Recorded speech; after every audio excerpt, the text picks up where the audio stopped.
शब्दशः केवळ नाव नाहीये, तर शहाजी राजांची चातुर्य नीती, शिवाजी महाराजांची युद्ध नीती आणि संभाजी राजांची राजनीती. त्या दृष्टीने तेवढ्याच पुरतं बोलता येणार आहे. पण फार महत्वाचा भाग असा आहे की मलाही जे आजपर्यंत उलगडलं नव्हतं, आता हे तुम्ही सगळे आपले जवळचे आहात म्हणून मी पब्लिकमध्ये बोलतोय असं न समजा तुमच्याकरताच बोलतोय. ते हे की खरोखर शहाजी राजे किती मोठे होते हे आम्हालाही कधी कळलं नव्हतं. संभाजी हा जसा माझ्या जीवनामध्ये संभाजीराव भिडेंनी आणला आणि मला त्याचा अभ्यास करायला सूचित केलं आणि मी अभ्यास करून ज्यावेळी मला कळलं की संभाजी व्यसनी होता ही गोष्ट खोटी आहे, संभाजी बायकांच्या नदी लागणार होता ही गोष्ट खोटी आहे, संभाजी उग्र प्रकृती किंवा त्याला आपण विचित्र बुद्धीचा चक्रम असा ज्याला म्हणतो असं समजला जातो, असं तो नाही आहे.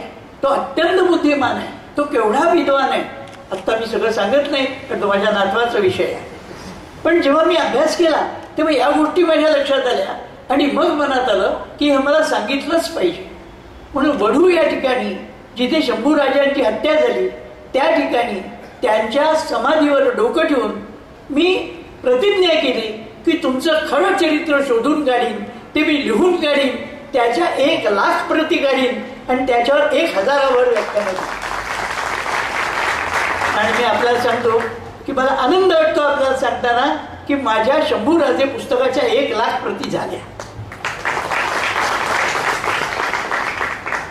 1,000वर तर 1142 व्याख्यानं माझीच आहे. आणि एकंदरीत मला अगदी समाधान झालं की लोकांसमोर मी एक वेगळा संभाजी योग्य रीतीने मांडला आणि प्रमाणाने मांडला असतो. आता आज शहाजी राजांवर बोलायचं आहे तर मी आपल्याला जे मगाशी म्हटलं त्याप्रमाणे खरोखरीच शहाजी राजे किती थोर होते याची मलाही तेवढी कल्पना नव्हती.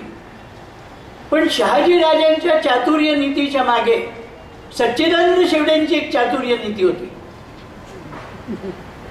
कारण त्यांनी हा विषय मला दिला, शहाजी राजांची चातुर्य नीती. नुसतं त्यांचं चरित्र नाही सांगायचं मला, त्यांचं चातुर्य सांगायचंय. आणि मग माझ्या मनामध्ये आलं की शिवाजी महाराजांनी राज्य स्थापन केलं, शहाजी राजे तर कायम सरदार राहिले, असं कोणतं चातुर्य त्याच्यामधून यांना दिसलं की त्याने हा विषय मी घ्यावा असं सुचवलं. पण एक आहे, माझा मुलगा डॉक्टर सच्चिदानंद याच्याविषयी मी नेहमीच आम्ही घरी म्हणतो की तो नाना फडणीस आहे. तो अत्यंत चतुर आहे आणि कल्पकतेने अनेक कामं करतो. तसं या विषयाचा माझा अभ्यास व्हावा ही त्याची इच्छा असली पाहिजे असं मला वाटतं. आणि त्यामुळे या विषयाबद्दल बोलण्याचा असं मला वेळ मिळाली आणि आज मी आपल्यासमोर त्या दृष्टीने बोलतोय. काय आहे हे सगळं बघताना खरोखरीच शिवाजी महाराजांचं राज्य स्थापन करण्यापूर्वी शहाजी राजांना आपण स्वतंत्र व्हावं आणि आपलं स्वतंत्र राज्य हिंदू राज्य व्हावं असं वाटत होतं, असंही काही लोकांनी म्हटलेलं होतं. पण असं प्रत्यक्ष वाटत होतं आणि अशा रीतीने त्यांनी काही प्रयत्न केला होता असं मात्र दिसत नाही. पण मग शिवाजी राजांचं राज्य निर्माण होण्यामध्ये त्यांचा काही भाग आहे का या दृष्टीने अभ्यास करताना खूपच मजेशीर गोष्टी कळल्या. आणि मी आपल्याला सांगू का, श्रोते भाग्यवान असतात की वक्ता ज्यावेळी 10-20 ग्रंथ कोळून पितो, त्याचा अगदी उत्तम प्रकारे आणि अर्क काढून घेतो आणि तो लोकांपुढे ठेवतो, तो तुम्हाला रेडीमेड मिळतो. माझ्या जीवनात मी सुद्धा खूप ऐकून तयार झालो. 7व्या-8व्या वर्षाला मी कीर्तन प्रवचन ऐकायला जायचं. 12-15व्या वर्षाच्या सुमाराला मी कीर्तन लिहून काढायचं समोर कीर्तनकार कीर्तन करीत असताना. आणि असं मी लेखन केलं, असा अभ्यास केला, इतकं ऐकायला मिळालं. पण त्यातही इतक्या वर्षात 80 वर्ष आयुष्याची पुरी होईपर्यंत मला शहाजी ऐकायला मिळालं नव्हतं. आज तुम्ही भाग्यवान आहात कदाचित असं मी म्हणेन की शहाजी आपल्याला ऐकायला मिळतोय आणि शहाजी बद्दल इतकं काही आहे हे कळतंय. थोडी पार्श्वभूमी आपल्याला लक्षात घेतली पाहिजे की कोणता काळ होता, तो कसा काळ होता, शहाजी राजे कुठून आलेले, कोण आहे. अगदी पहिल्यांदाच आपल्याला मी सांगतो, थोडी पूर्वपीठिका जर त्यांची सांगायची झाली घराण्याची, तर हे सिसोदिया घराणे. आणि हे सिसोदिया घराण्याचे लोक मूळ राजस्थानकडून महाराष्ट्रामध्ये आले. किती वर्षापूर्वी सांगणं कठीण आहे, पण एवढंच सांगतो की त्यांच्यातला जो पहिला पुरुष सज्जन सिंग नावाचा इकडे आला, तो आल्यानंतर त्याची चौथी पिढी भोसाजी म्हणून होती. आणि त्या भोसाजीवरून हे सिसोदिया घराणं हे भोसले झालं. आणि तिथपासून ते भोसले या नावाने ओळखले जायला लागले. त्या भोसाजीपासून 12वी पिढी मालोजी भोसले. आणि हे मालोजी भोसले निजामशाहीमध्ये एक चांगल्या पदावरचे पदाधिकारी होते. प्रसंगाचं वर्णन करतात की मालोजी भोसले हे ज्यावेळी त्या दरबारात होते तरी ते तब्येतीने उत्तम, अत्यंत पराक्रमी, अतिशय उत्साही आणि उत्तम यशस्वी अशा प्रकारचे सरदार होते. काही लोकांनी, इतिहासकारांनी, गेले 8 दिवस मी ह्या मागे लागलोय तरी मला इतक्या उलटसुलट गोष्टी वाचायला मिळतात की मालोजी हा एक सामान्य चाकर होता असं एका इतिहासकारांनी उल्लेख केलाय. दुसऱ्यांनी ते कसं खोटं होतं हे अनेक प्रमाणांनी दाखवून दिलेलं आहे. आणि त्यामुळे ते दाखवायचा, शोधून काढायचा प्रसंग माझ्यावर आला नाही, मला तयारच मिळाला. कारण प्रसंग असा एक सांगतात की एकदा रंगपंचमीचा दिवस आणि शिमग्याच्या सणामध्ये मुलं खेळत होती, रंग उडवत होती. ही दंतकथा आपल्याही कानावर कधीतरी आली असेल. आणि त्यावेळी जिजाबाई आणि शहाजी ही मुलं बरोबरीने एकमेकाच्या अंगावर रंग उडवत असताना कुणीतरी म्हणालं बायकांमधल्या, ही जोडी छान दिसते. पुष्कळ वेळेला मोठी माणसं असं अनवधानाने बोलतात आणि मुलांना ते खरंच वाटतं. बोलताना जरा आपणही विचारच करायला पाहिजे. इथे मुलांना तसं काही फार जाणवलं नाही, पण मोठ्यांपैकी कोणाचं तरी डोकं फिरलं आणि ते म्हणाले की हे काय आमच्या योग्यतेचे नाही, हे काही आमच्या योग्यतेचे नाही. असं कोण म्हणालं? जिजाबाईचे आई वडिलांपैकी मंडळी, आईकडून विशेषतः लखुजीराव जाधव हे ते कुटुंब, आणि त्या मंडळींनी असं म्हटलं की आमच्या बरोबरीचे नाही. त्यावर इतिहासकारांनी लगेच एक आपण टिप्पण केलं की लखुजीराव जाधव हे थोर सरदार होते आणि मालोजी हा एक केवळ चाकर होता. पण ही गोष्ट खोटी आहे, हे अभ्यासानंतर दिसून येतं.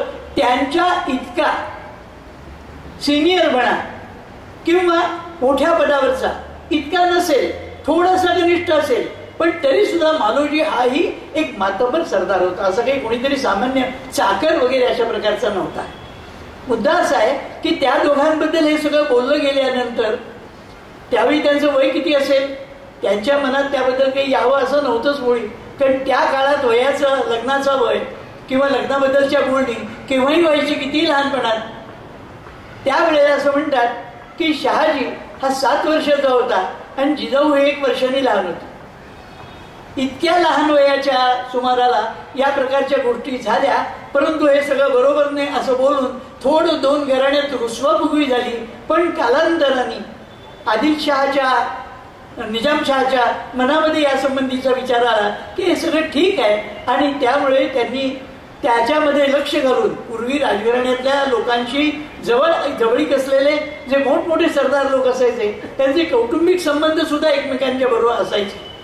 त्यामुळे त्यांनी म्हणे लक्ष घातलं आणि त्यानंतर 2 वर्षांनी लग्न झालं. त्यावेळी लग्नाच्या वेळेला 8 किंवा 9 वर्षाच्या आसपास शहाजी आणि वर्षभर लहान जिजाऊ होती. आता अशा याच्यात त्यांचं वय, लग्न झालंय आणि जीवन सुरू झालंय. जीवन सुरू झालंय म्हणतो मी, संसार सुरू झाला नाही इतक्या लहान वयामध्ये. आणि ते लग्न हा फक्त विधी व्हायचा आणि यथाकाली त्यांच्या संसाराला आरंभ व्हायचा असा तो काळ होता. आता संसाराला आरंभ होतो आणि मग यथाकाली विवाह होतो. असं काही ठिकाणी आपण पाहतो असतो. हे सगळं झाल्यानंतर आता शहाजी हळूहळू वयात यायला लागला. शहाजीच्या इथपासून जवळजवळ 22 ते 20 वर्षापर्यंतच्या भागामध्ये काहीही वैशिष्ट्य सांगण्यासारख्या घटना इतिहासाकडून मला काही मिळाल्या नाही की या वयात आणखी काहीतरी विशेष गोष्टी त्यांनी काय केल्या किंवा या वयाला शोभेल असं त्यांच्या हातून काय घडलं.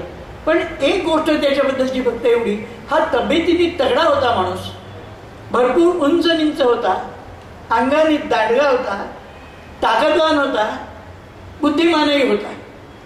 मी बुद्धिमानही होता का म्हटलं, पुष्कळ लोकांची एक समजूत अशी आहे की जे तगडे लोक असतात ती कमी असतात. पण ही कल्पना हडकुळे फाटके अँड कंपनीने शोधून काढलेली आहे. म्हणजे हडकुळे असले की ते बुद्धिमान असतात असा एक गैरसमज निर्माण होण्याचा संभव असतो. तसं काही नसतं. किंबहुना अंगाच्या तब्येतीचा याच्याशी काही संबंध आहे असं जर म्हटलं तर आचार्य अत्र्यांसारखा बुद्धिमान आपल्यासमोर दिसला नसता. आम्ही त्याच्या जवळ बसून बोललेलो आहोत.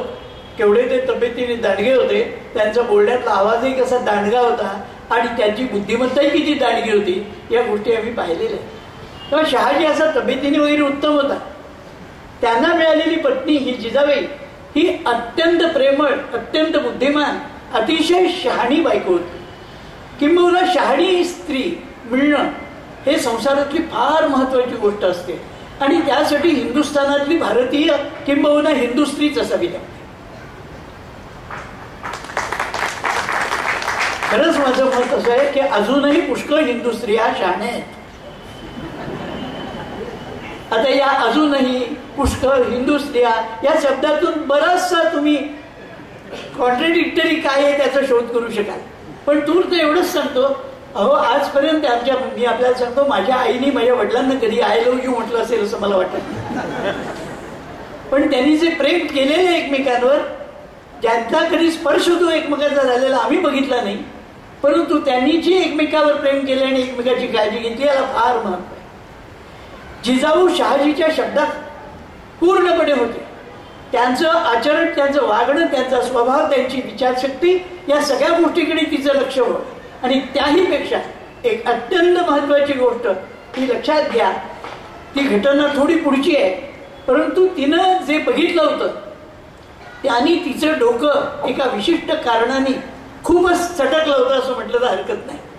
हा शब्द जरा विचित्र वाटेल तुम्हाला, पण मी घटना सांगितली की आपल्या लक्षात येईल की मी वापरलेला शब्द बरोबर आहे. घटना अशी होती, 25 जुलै 1629 या दिवशी ज्या निजामशाहीकडून काही काळाकरता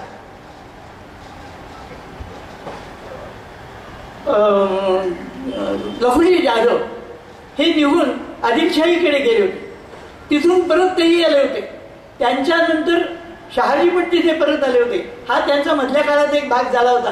पण झालं असं की त्यांची जी मातब्बरी होती, लखुजीराव जाधवांचं जे व्यक्तिमत्व होतं आणि जी थोरवी होती ती सहन न होणारी काही माणसं होती. आणि त्या काळात एक मोठं पाप लखुजीराव जाधवांनी केलेलं होतं, ते म्हणजे ते हिंदू होते. हिंदू असणं हे मुसलमानांच्या दृष्टीने जणू पापच आहे. कारण त्यानं ही शिकवण आहे की, आणि ती त्यांच्या असं म्हणतात की धर्मग्रंथातून आहे की अशा प्रकारची शिकवण आहे की जो काफर आहे, जो अल्लाशिवाय दुसऱ्या देवतेची उपासना करतो, त्याला ठार मारावं, त्याची घरं जाळावी, त्याच्या बायकांना न्यावं, काहीही करावं, त्याचा नाश करावा, हा थोडक्यातला भाग आहे. ही शिकवण तिथे आहे. आणि एक लक्षात घ्या, परवा एक शहाणा मला असं भेटायला आला होता. तो म्हणाला तुमच्याकडे सुद्धा असं म्हटलंय की असं असेल तर त्याला ठार मारावं. म्हटलं दाखवा कुठे श्लोक आहे तो. त्यांनी एक श्लोक दाखवला. तो श्लोक असा आहे, अग्निदो गरदश्चैव शस्त्रपाणी धनापहा दारक्षेत्रापहारीच षडे ते आतताईना आतताईन मायांतम हन्यादेव अविचारयन. श्लोकाचा अर्थ असा आहे, अग्निदो गरदश्चैव, कुणी दुसऱ्याच्या घराला आग लावताना दिसला, अग्निदहा, गरदहा, दुसऱ्याला विष देणारा दिसला, शस्त्रपाणी, हातात शस्त्र घेऊन दुसऱ्याला मारायला निघालाय, धनापहा, दुसऱ्याचं धन हरण करतोय, दार क्षेत्र अपहारीच, दुसऱ्याच्या बायकोचं हरण करणारा, आणि क्षेत्र म्हणजे दुसऱ्याची शेत किंवा जमीन हडप करणारा, यांना आतताई म्हणावं. आणि असा आतताई जरी प्रौढ वयाचा असला, जरी गुरु असला, तरी सुद्धा त्याला ठार मारावं. आतताई मायांतम हन्यादेव अविचारयन, विचार न करता मारावं. इथे लक्षात घ्या, जो दुसऱ्याचा नाश करायला निघालाय, दुसऱ्याचं घर पेटवायला निघालाय, दुसऱ्याच्या बायकोला पळवायला निघालाय, दुसऱ्याचं जमिनी लाटायला निघालाय, असा दुसऱ्यावर आक्रमण करणारा असा जो चोर आहे, दरोडेखोर एक प्रकारचा, त्याला ठार मारावं, विचारही न करता असं म्हटलंय यामध्ये उपासना भेद नाही आमच्याकडे. असं नाही म्हटलं की शैवांनी वैष्णवांना मारून टाकावं, वैष्णवांनी शैवांना मारून टाकावं, असा विषय नाही तो.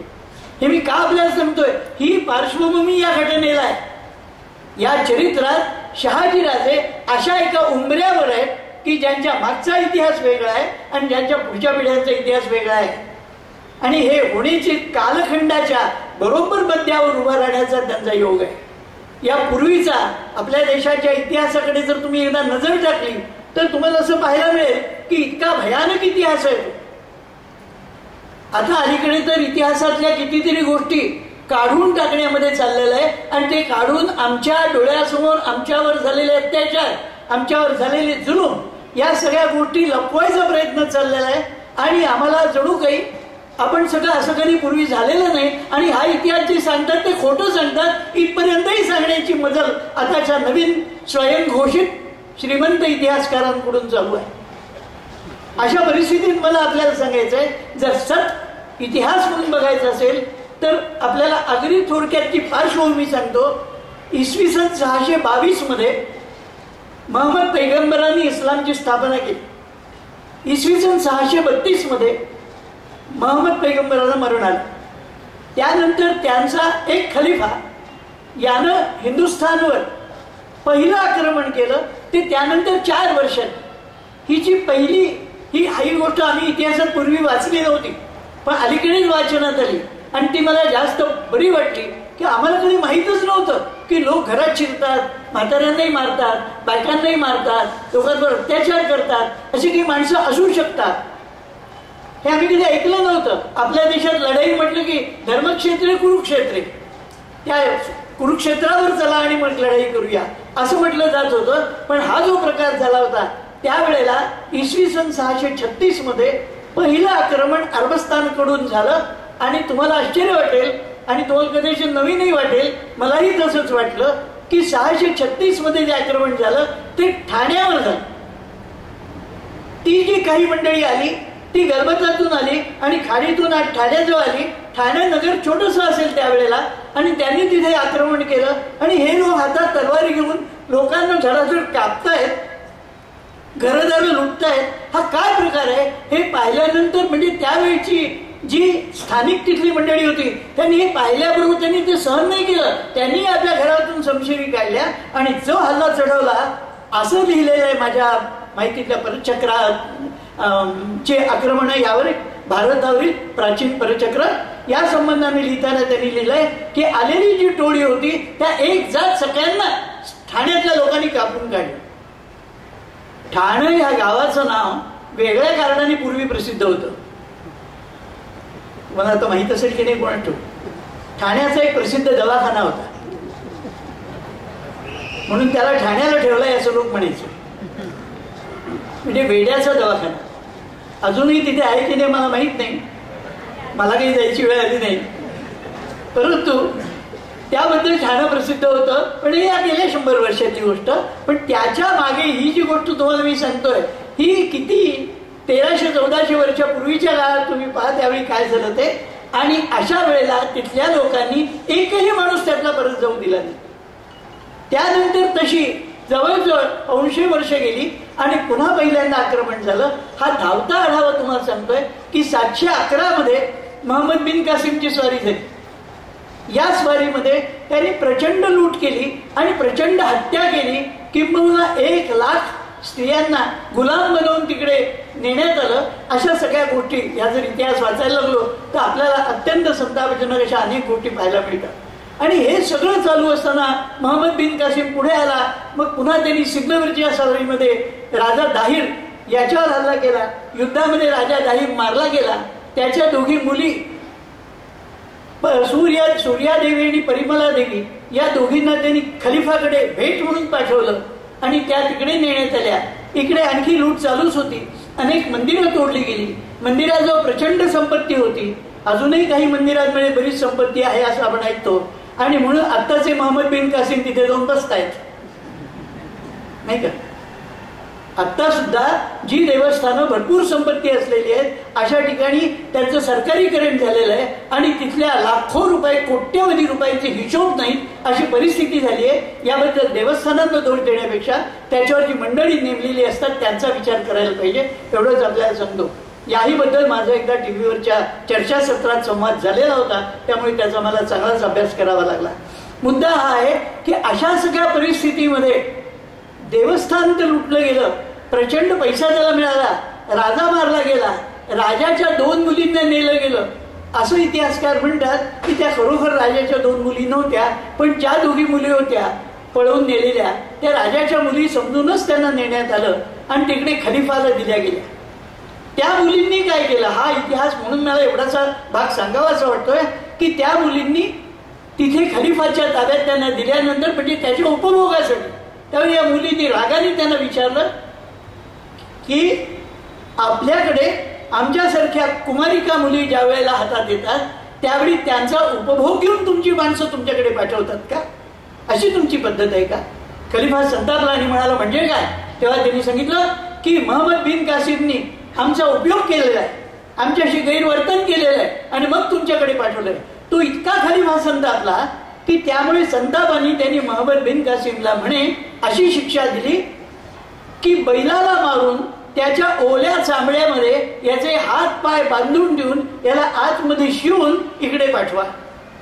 इतकं सगळं केल्यानंतर त्याचं काय झालं असेल कल्पना आली असेल आपल्याला. तिथे गेल्या तसंच त्याला नेलं गेलं आणि तिथे त्याचा मुर्दा त्यांच्या हाती पडला. मोहम्मद बिन कासिमच्या काळानंतर जवळजवळ 300 वर्षांनी मोहम्मद गझनी याची स्वारी झाली. त्यांनी स्थानेश्वर लुटलं, मुलतान लुटलं, प्रचंड संपत्ती नेली, मंदिरं फोडली, ठिकठिकाणी मशिदी उभ्या केल्या, अनेक लोकांना पाठवले, लाखो लोक पाठवण्याची कृती त्यांच्या हातून झाली. अहो पण तुमचे लोक बाटले कसे, असं कसं त्यांनी धर्म स्वीकारला? हे बोलताना आणखी काही अतिशहाणे लोक म्हणतात की त्यावेळी तुमचे काही जुलूम चालले होते तुमच्या लोकांवर म्हणूनच ते बाटले. ज्यांना इतिहासाचं ज्ञान नाही, त्यांना इतिहासाचा अभ्यास नाही किंवा असला अभ्यास तर सत्य समजून घेण्याची यांची दानत नाही, हे त्याचं कारण आहे असं म्हणावं लागेल. मुद्दा हा आहे की अशा सगळ्या परिस्थितीमध्ये ज्या लुटी, जे अत्याचार, जे जुलूम, जे बलात्कार हे सगळं चालू होतं, हे सातत्याने एकापुढे 100-200 वर्ष झाली पाठोपाठ येत होते असं त्यावेळेला होतं. मोहम्मद गझनी हा परत गेला, पुढे मोहम्मद घोरी आला. 1292 मध्ये पृथ्वीराज चव्हाणाचा आणि त्याचं अखेर झाली. ही कोणता प्रसंग आहे की पृथ्वीराजची लढाई झाली, अनेक लढाया झाल्या. इतिहासकार कुणी 13 म्हणतात, कुणी 15 म्हणतात, कुणी 18 म्हणतात आणि प्रत्येक वेळी तो मोहम्मद घोरी हारायचा. हारल्यानंतर तो क्षमा मागायचा आणि क्षमा मागेल त्याला मरण न देता सोडून द्यायचं, दया करायची, अशी आपल्या धर्मातली शिकवण असल्यामुळे पृथ्वीराज त्यांना सोडून देत असत. मला स्वतःला हे पटत नाही. इतिहासातल्या या गोष्टीत अतिशयोक्ती असू शकेल, 2-4 वेळा झालं असेल असं, पण 15-15, 16-16 वेळा तो पुन्हा लढतो, क्षमा मागतो आणि म्हणून त्याला अंधश्रद्धेने सोडून देण्या इतका पृथ्वीराज महामूर्ख माणूस नव्हता. शेवटची वेळ अशी आली की ज्यावेळी पृथ्वीराज हारला आणि पकडला गेला त्यावेळी पहिल्यांदा त्याचे डोळे काढले आणि यांनी त्याला गझनवी या गावी आपल्या तिकडे नेऊन ठेवला. तिथे नेल्यानंतर हा आंधळा झालेल्या स्थितीमध्ये, एखाद्या भिकाऱ्यासारख्या स्थितीमध्ये तिथे राहण्याची त्याच्यावर वेळ आली आणि त्या स्थितीमध्ये काहीतरी मनामध्ये त्याचा विचार चालू होता आणि त्याच्याबरोबर चांद वरदाई या नावाचा त्याचा एक भाट बरोबर सेवक म्हणून गेलेला होता. त्यानं तिथे असं केलं म्हणे की बादशाहाला सांगितलं की हे जे आमचे महाराज आहेत यांच्याजवळ उत्तम प्रकारची विद्या आहे आणि ती म्हणजे शब्दवेध. शब्दवेध म्हणजे आवाज ऐकला की बरोबर त्या आवाजाच्या तिचे बरोबर मान मारून दाखवतात. राजा म्हणाला हे बघूया मजा, गंमत म्हणून त्यांनी बघायची ठरवली.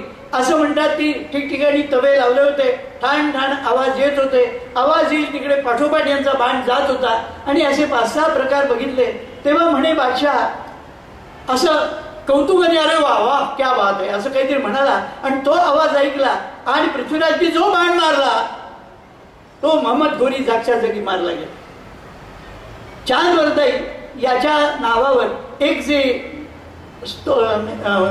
छोटस पुस्तक आहे त्या पुस्तकामध्ये त्यांनी लिहिलेले जी काही कविता आहेत त्यामध्ये याचा उल्लेख आहे असं म्हणतात. मुद्दा हा आहे की अशा प्रकारे पारिपत्य केलं. पृथ्वीराज चव्हाण, पण पृथ्वीराज चव्हाण गेला. आणि मला सांगा, इतकी मोठी गोष्ट होऊन गेल्यानंतर माझ्यासारख्या माणसाच्या मनात येतं की खरोखर आम्ही त्या पृथ्वीराजाला कुठे मारलं होतं, ती जागा कुठली आम्हाला ती दाखवा आणि त्या ठिकाणी आम्हाला पृथ्वीराजाचं स्मारक बांधायचंय असं म्हणावंसं वाटेल का? राष्ट्र म्हणून आम्हाला काही स्वाभिमान आहे की नाही? कोण आहोत आम्ही? आमच्यासाठी ही माणसं गेलेली आहेत. या देशातल्या धर्म, संस्कृती, इतिहासाचं रक्षण करता करता यांना मृत्यू प्राप्त झालेला आहे. यांच्याबद्दल आपण काही लागतो की नाही याचा विचार आपल्या मनात येत नाही. शहाजी राजे हा विचार करत असले पाहिजे असं मला वाटतं. आता आपण 13व्या शतकापर्यंत आलो. त्याच्या पाठोपाठचा आलेला भाग ज्यावेळी हिंदू साम्राज्य निर्माण झालं ते दक्षिणेकडच्या भागामध्ये, आणि त्याचं नाव आपल्याला आठवत असेल, कदाचित माहीत नसेल, कारण इतिहासामध्ये सो पुसटच उल्लेख आहे, विजयनगरचे साम्राज्य. हे विजयनगरचं साम्राज्य सुमारे 400 ते 500 मैल लांब रुंद अशा परिसरात पसरलेलं होतं. आणि त्या ठिकाणी हिंदू राजा अगदी सुरुवातीला हरिहर बुक्क असे दोघे जण होते आणि यांनी ते साम्राज्य स्थापन केलं. ही गोष्ट जी साम्राज्याच्या स्थापनेची आहे ही 13व्या शतकाच्या अखेरच्या भागातली आहे. आता त्यावेळेला हे साम्राज्य स्थापन झालं, विजयनगरचं साम्राज्य. आज तुम्ही गेलात दक्षिणेकडे तर विजयनगरच्या साम्राज्याच्या तुटक्या फुटक्या इमारती, तुटकी फुटकी मंदिरं, फोडलेल्या मूर्ती हे सगळं आजही पाहायला मिळतं. मोठमोठे राजवाडे यांची लावलेली वाट आम्ही गेलो होतो, ते सगळं बघून आलेलो आहोत. हम्पी हे ठिकाण हे पूर्वीचं जे त्यांचं राजधानीचं ठिकाण होतं ते ठिकाण आहे आणि त्या ठिकाणी अशा गोष्टी खूपच पाहायला मिळतात. हे सगळं बघितलं की मनात येतं हे वैभव आमच्या देशाचं होतं. हे ज्यांनी तोडून टाकलं, हे ज्यांनी नष्ट केलं, आणि ते नष्ट करणाऱ्यांचा इतिहासही आम्ही आता जवळजवळ विसरून गेल्यासारखे झाले आहोत. आणि आता आपण ते जणू काही होऊन गेलं तर काय करणार अशा विचारात आहोत. निदान मी आपल्याला सांगतो, आम्हाला काही करता नाही आलं तर 2 अश्रू तरी आम्ही ढाळू शकू की नाही, हे असे आमचा पृथ्वीराज. हरिहर बुक्क यांच्या कथेची एक मजा अशी सांगतो तुम्हाला. एकदा ते तुंगभद्रेच्या तीरावर उभे होते, तिथे पाहत होते आणि त्यांना एक मजेशीर दृश्य दिसलं. दृश्य असं दिसलं की एक ससा समोर दिसला, यांच्यावर यांचा शिकारी कुत्रा होता. हा कुत्रा, त्यांनी त्या सशाला पाहिलं आणि तो धावून त्याच्याकडे गेला. त्याबरोबर ससा उलटा फिरला आणि ते कुत्र्याच्या मागे धावला आणि कुत्र्याचे लचके सशाने तोडले. हे बघितल्यानंतर हे लोक चकित झाले, हा काय प्रकार आहे. तेव्हा यांचे एक महाअमात्य होते माधवाचार्य, त्यांनी सांगितलं हीच जागा राजधानी करण्याच्या योग्यतेची आहे, कारण या ठिकाणी ससा कुत्र्यांना सुद्धा मारू शकतो. अशा ठिकाणी आपल्या बड्या येणाऱ्या शत्रूंना ठार मारण्याचं सामर्थ्य आपल्यामध्ये येईल. या ठिकाणीच आपण राजधानी केली. तिथे ती राजधानी केली गेली आणि तिथलं राज्य वाढत राहिलं. ते हिंदू साम्राज्य होतं. उत्तरेकडची फार मोठी आक्रमणं तिथपर्यंत येत नव्हती, ही त्यानंतरच्या पुढच्या काळात आली. परंतु जवळजवळ 300 वर्ष ते साम्राज्य वाढत गेलं. अनेक राजे त्या ठिकाणी झाले. तो संबंधी इतिहास केव्हा तरी पुन्हा सांगितला पाहिजे, इतका विस्तृत आहे. तूर्त एवढंच सांगतो, हे राज्य 300 वर्ष चालल्याच्या अखेरच्या टप्प्यामध्ये श्रीरंग नाईक या नावाचा अखेरचा राजा होता.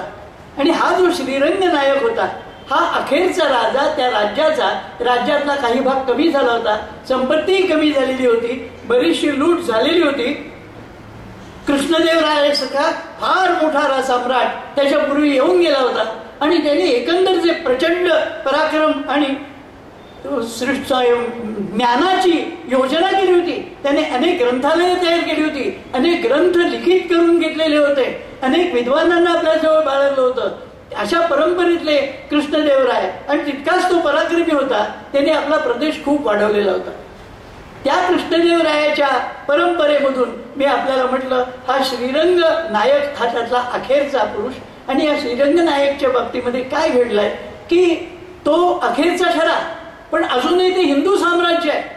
आणि त्याच वेळेला इकडे निजामशाहीच्या साम्राज्यापासून त्याच्यावर हल्ले करणं किंवा ते लुटून घेणं अशा एका दृष्टिकोनातून काही हालचाली सुरू होत्या. आदिलशाही तसा प्रयत्न झाला, पण तोही तितका ताकदवान नव्हता, ही गोष्ट खरी. अखेर त्याच्यावर हल्ला करून त्याचं राज्य लुटून घेण्याचा विचार शहाजी राजांनी केला. इथे लक्षात घ्या, मला या जागेपर्यंत काय यायचं होतं. शहाजी राजांच्या चातुर्याची पहिली जागा इथे सापडते असं मला वाटतं. शहाजी राजांनी विचार केला की हा हिंदू राजा आहे, हे हिंदू साम्राज्य आहे आणि हे राज्य लुटलं गेलं, इतरांच्या हातात गेलं तर ते काय करतील, पूर्ण वाताहत करतील, पूर्ण नष्ट करतील. हा चतुर माणूस मुसलमानी साम्राज्याचा सेवक म्हणून त्याच्याशी लढायला गेला. पण मग एका इतिहासकारांनी लिहिलं की त्या हिंदू साम्राज्याचा अखेर शेवटी शहाजीच्या हातून दुर्दैवाने झाला. हा दुर्दैवानी नाही झाला, सुदैवानी झाला असं मी म्हणेन. कारण शहाजी राजाचं एक धोरण होतं की त्या काळात छोटे मोठे हिंदू राजे होते आजूबाजूला, या लोकांची वेळच आली किंवा हे ज्यांच्या नोकरीत होते त्यांच्या बरोबर त्यांच्याशी लढायला गेल्यानंतर असा प्रसंग यायचा की त्यांची लूट व्हायची, त्याचं राज्य हातात यायचं. पण यांनी कधी त्यांची वाताहत केली नाही, त्याचं नष्ट केलं नाही, त्यानं तिथे मांडलिक केले, ते राज्य त्यांच्याच हातात दिलं, त्यांची संपत्ती त्यांच्याच हातात राखली. फक्त त्याचे धनी, मग ते आदिलशाह असोत, ते निजामशाह असोत, कारण शहाजी राजांनी 4 ठिकाणी नोकऱ्या केलेल्या आहेत. पहिले ते निजामशाही ते लहानपणापासून एक म्हटलं तरी चालेल. पण एक वेळ अशी आली 25 साली की ज्यावेळी त्यांनी निजामशाही सोडली आणि त्यांना आदिलशाहीकडे जावं लागलं. असा विचार का करावा लागला पहिल्यापासून त्यात असल्यापासून सुद्धा? त्याचं कारण आपल्याला सांगतो. कारण भाऊबंदी. शहाजीचे वडील मालोजी यांचे भाऊ विठोजी म्हणून होते, त्यांना 7 मुलगे होते. ही जी मुलं होती तीही निजामशाहीतच होती. पण शहाजी जसा मोठा होतोय तसं यांच्या पोटात कुठेतरी खुपायचं. आपणही बघा, बाहेर कोणीतरी खूप मोठा झाला तर त्याचं आपल्याला एवढं मोठं वाटत नाही, पण आपल्या जवळच्यातलं कोणी मोठा झाला तर आपल्याला वाटते की लायकी घ्यायची, काय येते याला काय कळतंय असं वाटतं. त्याचं कारण जवळिकीमुळे आपल्या मनामध्ये एक प्रकारचा अप्रत्यक्षपणे हेवा असतो आणि तसा अनुभव यायला लागला. तेव्हा शहाजींनी मनात विचार केला की जाऊ दे, निजामशाही त्यांना राहायचं असेल तर राहू दे, आणि म्हणून तो तिकडे गेला. आता तिथे असताना हा प्रसंग ज्या वेळेला इकडे लढायचा हा आलेला, हा अजून पुढचा प्रसंग आहे. शहाजीला परत यावं लागलं. आधी आताचा प्रसंग पुरा करून टाकतो की शहाजीने का त्या श्रीरंग नायकचं राज्य का त्याच्यावर हल्ला केला. कारण श्रीरंग नायकावर असा प्रसंग आला होता की आता हे राज्य आपल्या हातात राखणं कठीण आहे. त्याच्यावर आदिलशाह, कुतुबशाह, मोगल सगळ्यांची दृष्टी होती आणि आज ना उद्या हे कोणीतरी आपल्याला खाऊन टाकतील असं त्याला दिसत होतं. त्यावेळी त्या राजानं एक पत्र, लक्षात घ्या अतिशय महत्वाचा मुद्दा आहे, मला ही जागा फार आवडली. त्याने एक पत्र शहाजहानला लिहिलं. त्यावेळी दिल्लीला मोगल बादशाह शहाजहान होता. त्याला पत्र लिहिलं आणि त्या पत्रात असं लिहिलं की माझं साम्राज्य टिकावं, राहावं अशी माझी फार इच्छा आहे. ही सगळी संपत्ती टिकवणार असाल तर मी आपला सेवक म्हणून हे सगळं राज्य आपल्या सेवेमध्ये द्यायला तयार आहे आणि मी आपला सुभेदार म्हणून या ठिकाणी राहायला तयार आहे. इतकंच नव्हे, पुढचं वाक्य लक्षात घ्या, तर मी इस्लामचा स्वीकार करायला तयार आहे. आणि हेच वाक्य शहाजी राजांना फार बोचलं आणि म्हणून शहाजी राजांनी विचार केला. याच्यावरचे अतिशय सुंदर पुस्तकं मला मिळाली, सुदैवाने मला ती वाचायला मिळाली. मूळ त्या काळची पत्र, त्या काळचं लेखन इतकं मोठ्या प्रमाणात वासी बेंद्रेंनी लिहून प्रकाशित केलंय. मालोजी आणि शहाजी या नावाचं पुस्तक, मोठं पुस्तक 600-650 पानाचं आपल्याला मिळालं. तर बघा, वासी बेंद्रेंनी केलेलं मोठं संशोधन. हे सांगताना मला एक गोष्ट मध्येच सांगावीशी वाटते. योगायोग बघा, हे वासी बेंद्रे चेंबूरचेच. ही आपल्याला अभिमान वाटण्यासारखी गोष्ट आहे की नाही. हे चेंबूरचेच राहणारे होते आणि टाउनशिप कॉलनीमध्ये ते राहत असत. त्या ठिकाणी एकदा मी भेटण्याचा, म्हणजे त्यांना जाऊन भेटावा असा विचार केला होता. मला ज्यावेळी माहिती मिळाली आणि त्यावेळी मला कळलं की ते आता नाही आहेत, त्यामुळे त्यांची भेट होऊ शकली नव्हती. पण मला मनात आलं, तसंच संभाजीवरचं संशोधनाचा मोठा ग्रंथ वासी बेंद्रेंनी लिहिलेला आहे आणि त्याच्यावरून मी संभाजीचा अभ्यास केला. मग जयसिंहराव पवारांच्या पुस्तकांचा अभ्यास केला, नंतर आणखी काही पुस्तकं मिळाली, त्यातून अभ्यास केला. तेव्हा ते वासी बेंद्रे ही इतिहासाचे मोठे संशोधक आणि सत्य शोधून काढून ज्या असत्य गोष्टी आहेत, चुकीच्या गोष्टी आहेत, त्या कशा चुकीच्या आहेत हे सप्रमाण दाखवणारे आहेत. आणि मोठं प्रचंड पुस्तक त्यांचं, तेही मला हाती लागलं. शककर्ते शिवाजी या पुस्तकात शहाजीराजांच्या ज्या माहिती आणि त्याचा पूर्व इतिहास आहे ते गोस सरदेसाईंचं पुस्तक तेही मला मिळालं. शहाजीराजांवरची जी व्याख्यानं झाली आणि त्याच्यावर लिहिली गेली ती बाळशास्त्री हरदासांचंही पुस्तक मला बघायला मी मुळातच हे संदर्भ आपल्याला का सांगतो की आपल्याला कोणाला अभ्यास करावा असं वाटत असेल तर आपण कोणतं पुस्तक घ्यावं, कुठे वाचावं असं वाटलं तर त्याकरता हे सांगतो. शहाजीराजांच्या या कारकिर्दीमध्ये हा प्रसंग आला. मग आदिलशाहीत ते परत गेले. आदिलशाहीत परत का गेले त्याचं एक कारण सांगतो आपल्याला.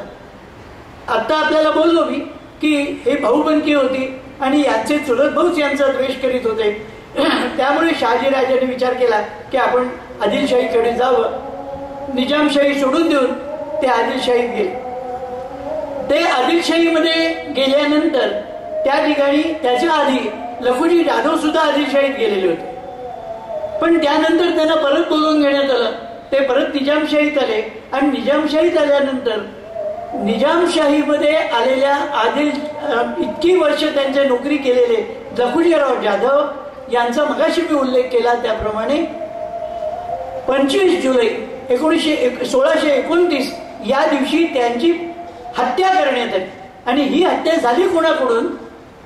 ज्यांची सेवा ते करत होते त्या निजामशाही दरबाराकडूनच झाली. असं कसं व्हावं, का व्हावं याचं एकच कारण होतं. पहिली गोष्ट लखुजीराव जाधव हिंदू होते. दुसरी गोष्ट त्यांच्या नोकरीत किती जरी प्रामाणिकपणाने ते राहिले तरी दुसऱ्या बाजूचे लोक बादशाहचे कान भरत असत, त्याला वेडवाकडे काहीतरी सांगत असत, हेही कुठेतरी चक्रम होऊन चिडून जात असत आणि अशा वेळेला समोरच्याला समजावणं हे आपल्या माणसाला जड जात असे. अशा परिस्थितीमध्ये लखुजीराव जाधव आणि त्यांचे 2 मुलगे यांचा वध करण्यात आला. हा वध शब्द जो आहे याच्यावर आपल्याला जरा सांगतो काही लोकांचा गैरसमज असेल तर. पुष्कळ लोकांचा असा एक समज काही लोकांनी करून दिलाय की वध हा दुष्ट माणसाचा केला जातो, त्यामुळे जे दुष्ट असतात त्यांचा वध होतो. हा कुठल्या तरी वध शब्दावरून लोकांनी काढलेली कल्पना आहे. तसं नाही येते. वध आणि हत्या दोन्ही शब्दाचा अर्थ मर्डर, किलिंग, ठार करणे हाच आहे. यापेक्षा वेगळा कुठलाही अर्थ नाही. त्यामुळे त्यांची हत्या झालेली आहे, वध झालेला आहे. मध्यंतरीत मला शंभूराजांचा वध झालाय मी माझ्या पुस्तकात जेव्हा लिहिलेलं आहे ते वाचून साताऱ्याकडच्या एकाचं मला पत्र आलं होतं की आपण सगळं पुस्तक चांगलं लिहिलंय पण शंभूराजांचा वध असा शब्द आपण वापरायला नको होता. तेव्हा मी त्यांना सगळी समजूत घालून दिली. डिक्शनरीमध्ये काय शब्द आहेत ते पण पटवले आणि सांगितलं की वध हा शब्द तुम्ही समजता अशा अर्थाचा नाही. आणि नंतर मी प्रत्यक्ष सिंदखेडला जिथे गेलो जिथे लखुजीराव जाधवांची हत्या झाली त्या ठिकाणी लिहिलेला फलक आहे. त्या फलकावर या ठिकाणी दिनांक अमुक अमुक रोजी लखुजीराव जाधव आणि त्यांचे 2 पुत्र यांचा वध झाला असं वाक्य लिहिलेलं आहे. मला सांगण्यातलं आहे तू कुठे गैरसमज नसावेत. काही माणसे ना गैरसमज करायला टपलेली असतात. संधी मिळेल तिथे गैरसमज करायचा आणि करून द्यायचा हा जो प्रकार असतो. म्हणून आम्ही आमच्या भाषणात अशी जागा येते तेव्हा ती जागा स्पष्ट करून मग पुढे जातो. तेव्हा त्या लखुजीराव जाधवांना ज्या दिवशी मारलं गेलं त्या दिवशी शहाजीराजांची पत्नी जिजाऊ ही गर्भवती होती आणि ती त्यावेळेला शिवनेरीला राहत होती. काही दिवस आधी जे तिथलं वातावरण होतं ते बघितल्यानंतर या निजामशाहीमध्ये आपण राहणं सुखावह नाही, हितावह नाही. केव्हा तरी काही वेळ विपरीत आली तर काय करायचं असा विचार करून पुन्हा आणखी लक्षात घ्या शहाजीराजांचा दूरदर्शीपणा की त्यांनी काय केलं. आपली पत्नी जिजाऊ आणि मुलगा शिवाजी यांना दादोजी कोंडदेवांच्या बरोबर पाठवून दिलं महाराष्ट्राकडे. त्या ठिकाणी इतिहासकारांनी या संबंधाने लिहिलंय ते बखरीतलं वाक्य सांगतो. दादोजी कोंडदेव पुण्याच्या जहागिरीवर शहाणा चौकस ठेवला होता. तो बंगळुरास भेटीस गेला. त्याचे बरोबर जिजाऊ व शिवाजी यास डबीर, सरनोबत, सबनीस, मुजुमदार इत्यादींसह पाठवलं. ही जागा अत्यंत महत्वाची लक्षात ठेवा. शहाजीराजांनी यांना तिकडे पाठवलं. कधी 1642 मध्ये, ज्यावेळी शिवाजी 12 वर्षाचा आहे. त्याच्या आत्ता मी सांगतोय हा प्रसंग त्याच्या आधीच आहे. तो प्रसंग आहे 1629चा. त्यावेळेला आधीच जिजाऊ तिकडे आहे. त्यावेळेला निराळ्या कारणांनी पाठवलं होतं, पुन्हा इकडे आणलं होतं, मग आपल्याकडे काही दिवस ठेवलं होतं. पण ज्यावेळी त्यांना धोका जाणवायला लागला त्यावेळी 1642 मध्ये 12 वर्षाच्या असलेल्या शिवाजीला, म्हणजे 12वं वर्ष असलेल्या शिवाजीला घेऊन जिजाऊ परत गेलेल्या होत्या. त्या ज्यावेळी परत गेल्या त्यावेळेला शहाजी राजांनी त्यांच्याबरोबर कुणाकुणाला दिलं ही नावं ऐकून ठेवा आणि यांना त्यावेळी का दिलं असेल याचा विचार करा. एक अतिशय महत्वाची गोष्ट आहे. पुष्कळदा वाचल्यानंतर प्रश्न पडतो की यांना त्यावेळी कशाला पाठवलं असेल, शिवाजी की राजा थोडाच होता काय. पहा, शामराव निळकंठ पेशवे, सोनाजी विश्वास डबीर, माणकोजी 10 कोट तोंडे सरनोबत, शामराव पद्मनाभी सबनीस, दीक्षित मुजुमदार, अशी ही 5-6 मंडळी आणि दादोजी कोंडदेव हे त्यांच्या बरोबरचे उत्तम तिकडच्या त्यांच्या जहागिरीची व्यवस्था पाहणारे असे असलेले अशा व्यक्तींना त्यांच्याबरोबर पाठवलं. दादोजी भेटायला आले होते, त्यांच्यावर या सगळ्या मंडळींना पाठवलं. यांना पाठवताना शिवाजी 12 वर्षाचा आहे, राज्य शिवाजीचं नाही आहे, शिवाजी राजा झालेला नाही आहे. हे सगळे मंत्रिमंडळीची योग्यतेची पदाची माणसं आहेत, प्रौढ आहेत. यांना बरोबर पाठवण्यातला हेतू कोणचा, इथे आपल्या लक्षात येईल. काहीतरी डोळ्यासमोर त्यांच्या होतं आणि ते करण्याच्या दृष्टीने यांना तिथे पाठवलं. हे करताना आणखी एक महत्वाची गोष्ट त्यांनी काय केली होती की आपल्या जहागिरी वाढवल्या होत्या. मी आपल्याला सांगतोय, वाचता वाचता मला या माणसाच्या चातुर्याचं एवढं कौतुक वाटायला लागलं की यांनी जहागिरी किती वाढवल्या. वेगवेगळे प्रदेश जिंकायचे, वेगवेगळ्या भागात लढाया करायच्या, त्या लढाया करायच्या त्या बादशहाच्या नावाने करायच्या. म्हणजे बादशहाची आणि आपली सेना बरोबर घेऊन जायची, तिकडचे प्रदेश जिंकायचे, ते ताब्यात घ्यायचे, मग बादशहाशी अतिशय चांगले संबंध असायचे. मग यांच्या त्यातला काही भाग राज्याचा मिळालेला हा राज्याच्या म्हणजे धन्याच्या हाती द्यायचा आणि काही यांच्याकडे जहागीर म्हणून राहायचा. त्यावेळी एक पद्धत अशी होती की या सुभेदारांना, या सरदारांना पगार नसायचा. त्यांची जी जहागीर, यातून जे मिळणारं उत्पन्न, त्या उत्पन्नावर त्यांनी जगावं म्हणून ते उत्पन्न त्यांना मिळेल अशी उत्पन्नाची व्यवस्था केलेली जहागीर त्यांना दिली जायची. शहाजींनी अशा जहागिरी वेगवेगळ्या भागामध्ये किती केलेल्या होत्या हे लक्षात येईल आपल्याला. आदिलशहाकडून त्यांनी भीमा नदीच्या तीरावर, नीरा नदीच्या तीरावर आणि त्यांच्या दुआबाच्या भागात भरपूर प्रदेश ताब्यात घेतलेला होता. इंदापूर, मुधोळ, भीमथडी, हवेली, मावळखेडी, खेड, पुणे, राजगड, प्रचंडगड, पुरंदरगड, इकडचा हा सगळा जो प्रदेश होता हा शहाजींची जहागिरी होती. ही शहाजीची जहागिरी होती. शहाजी हा निजामशहाचा सरदार आहे आणि त्यामुळे त्याची आहे. कधी कधी तो आदिलशहाकडे गेला, त्याही वेळी त्यांनी अशा लढाया केल्या, त्याही वेळी त्यांनी प्रदेश जिंकले, त्याही वेळी त्यातला काही प्रदेश हा त्याच्याकडे जहागीर म्हणून राहिला. आत्ता मी जी ठिकाणं वाचली ही आदिलशहाकडून त्याला मिळालेल्या जहागिरी आहेत. विजयनगराशी त्यांनी काही युद्ध प्रसंग आले, त्यानंतर त्याला काही जहागीर त्यांच्याकडून काही प्रदेश मिळाला. त्यामध्ये जिंजी म्हणजे आता कर्नाटकातला भाग आहे, तंजावर, म्हैसूर. शहाजीची स्वतंत्र राज्य स्थापनेची इच्छा होती असं राजवाडे म्हणतात. हा त्या दृष्टीने केलेला पूर्वतयारीचा भाग असं समजायचं की आपल्या जीवनात जरी नाही झालं तरी आपल्या मुलाला पुढे करून मग हे करावं असा विचार होता. हे आपण काही सांगू शकत नाही, शेवटी आपण तर्क करू शकतो. कागदोपत्री तुम्हाला काहीच मिळणार नाही. शहाजींनी काही नोट लिहून ठेवलेली नाही की राज्य स्थापन व्हावं आणि मी याचा राजा व्हावं अशी माझी इच्छा, असं काही कुठे लिहिलेलं नाही. बरं, माझा मुलगा व्हावा राजा असंही कुठे त्यांनी लिहून ठेवलं नाही. पण जी पूर्व तयारी करून ठेवलेली होती ती एवढी जबरदस्त होती की तो स्वतः या जहागिरींमध्ये एखाद्या स्वतंत्र राजाप्रमाणे राहायचा. आपण कधी बंगलोरला गेलात तर बंगलोरला अजूनही तुम्हाला त्यावेळेचा शहाजी राजांचा वाडा पाहायला मिळेल. एखादा मस्तपैकी मोठा विस्तीर्ण राजवाडा असल्यासारखा तो भव्य राजवाडा आहे आणि त्या ठिकाणी शहाजी राजे राहत होते. आता बघा किती वर्ष झाली या गोष्टीला. हा सगळा आपण जो इतिहास ऐकतोय हा 17व्या शतकाच्या सुरुवातीचा आहे. शहाजी राजाचा जन्म 1601चा आणि अंत 1664चा. 64 वर्षाचं आयुष्य त्यांना लाभलं. त्यामध्ये त्यांना स्वराज्य, स्वतःचं राज्य त्यांनी केलं नाही आणि मुलाच्या हातीही राज्य स्थापना झाली त्यांना पाहायला मिळाली नाही.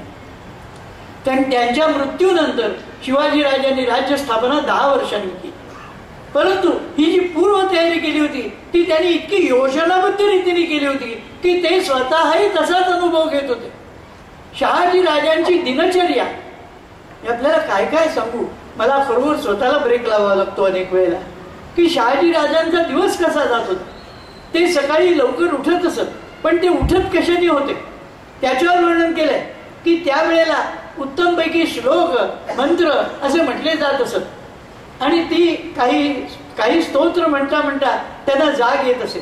उठल्यानंतर त्यांनी आपले प्रातर्विधी आटवून बाहेर यावं, तो त्यांची वाट पाहत अनेक लोक बसलेले असायचे आणि कुणी गवई गायन म्हणायचे, कुणी निरनिळ्या प्रकारची आपली कला दाखवायचे आणि असं करत करत आनंद यायचा. कुणी सांस्कृतिक कार्यक्रम म्हणजे आता वासुदेव वगैरे आपण म्हणतो ना, अशा प्रकारचे काही लोक असतील तर ते त्यांच्या पुढे त्यांची काही गीतं वगैरे म्हणायची. म्हणजे अलगा एखाद्या राजवाड्यात, आणि राजवाड्यासारखाच राजवाडा होतो अशा ठिकाणी त्यांचं राहतं. जवळजवळ अखेरची मी म्हणेन 30 ते 35 वर्ष त्यांना तशा प्रकारचा आनंद घेता आला. पण हे सगळं करत असताना त्यामागे त्यांनी कधी असा प्रयत्न केला नाही की मी स्वतंत्र राजा आहे. मग आपल्याला काही अनेक हिंदू राजे त्यांनी जिंकले होते, त्यांना मांडलिक केलं होतं. निजामाचे मांडलिक, आदिलशहाचे मांडलिक असे त्यांनी केलेले होते. पण हे करून ते मांडलिक झाले, ते स्वतंत्र राजे राहिले नाही. त्यांची स्वतंत्र राज्य काढून घेतली गेली, पण त्यांचा नाश केला नाही. त्यांना जबरदस्ती कुठल्याही प्रकारची केली नाही, त्यांना राहू दिलं.